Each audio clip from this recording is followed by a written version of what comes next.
başdan başlayın. Buradan başlayayım. Ayak altına parmağına kadar gelir mi? Evet, şuyur.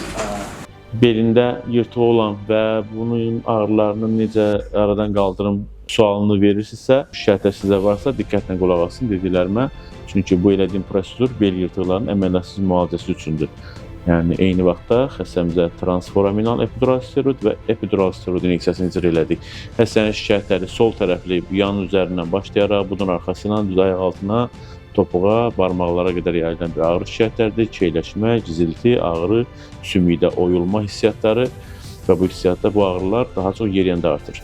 Bu bizim 5-ci bel fəqərəmiz, S1 fəqərə, L5 S1 kanalına doğru, foramina doğru gedən yerə iynəni yönləndirdik. İynəmizi artıq gör 5-ci yandan baxanda 5-ci bel fəqərəsi və S1 fəqərə iynəni yönləndirir birbaşa foramina doğru. Bunu kontrast maddə ilə təsdiqlədik. Kontrast maddə vuranda həm epidurala, həm də kanala doğru yayılmasını görə bilir rahat şəkildə gördünüz.